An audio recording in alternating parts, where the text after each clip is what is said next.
किचनमध्ये उपयोगी पडतील अशा महत्त्वाच्या टिप्स आपण आजच्या व्हिडिओमध्ये बघणार आहोत।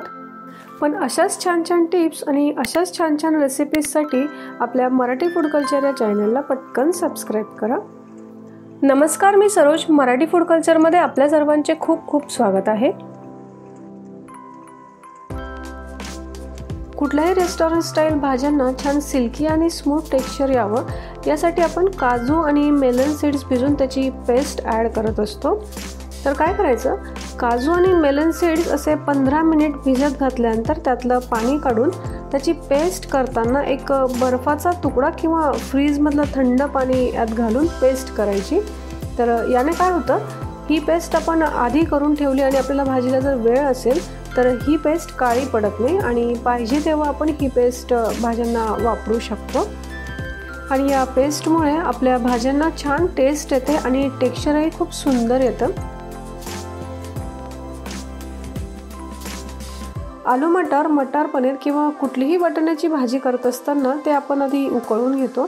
तर वाटाणे किंवा मटार उकळत असताना त्यात आधी थोडीशी साखर ॲड करायची।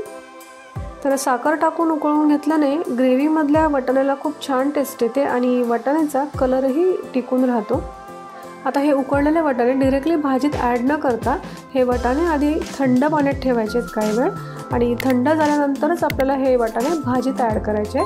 तर याने काय होतं, वाटाणे हे दिसायला फ्रेश राहतात आणि त्याची टेस्टही टिकून राहते भाजीत।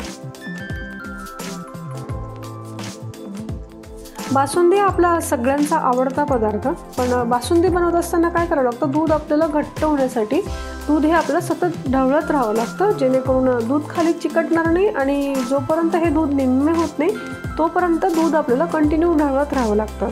पण समजा तुम्हाला काही दुसरं काम करायचं असेल तर त्यावेळी काय करायचं, दूध ओतू जाऊ नये म्हणून 1 स्पून अशा पद्धतीने पॅनवर ठेवायचा। याने काय होतं, दूध ओतू जात नाही। तर याने काय होतं, आपला टाईमही वाचतो, दुसरं कामही होतं आणि आपली बासुंदी छान घट्टही होते। प्रसादाचा शिरा बनवत असताना बऱ्याचदा काय होतं, शिरा आपला फसतो, म्हणजे एकतर चिकट होतो नाहीतर तो फुलत नाही। तर त्यासाठी एक टिप आहे, जेव्हा रवा आपण तुपामध्ये भाजतो तेव्हा तूप थोडंसं आधी गरम होऊ द्यायचं, म्हणजे तुपात रवा थोडासा असा टाकून बघायचा, जर तो असा फुलू लागला तरच सगळा रवा आपल्याला तुपात घालायचा आहे। तर याने काय होतं, रवा छान फुलतो आणि शिरा आपला छान दाणेदार होतो। तर ही एक छान टिप आहे आपल्या प्रसादाच्या शिऱ्यासाठी। आता नेक्स्ट, बिर्याणी किंवा जिरा राईस बनवत असताना मेन गोष्ट काय असते, तर भात किंवा राईस आपला मोकळा शिजला पाहिजे। पण बऱ्याचदा काय होतं, राईस एक तर आपला मोकळा शिजत नाही किंवा तो थोडासा चिकट राहतो।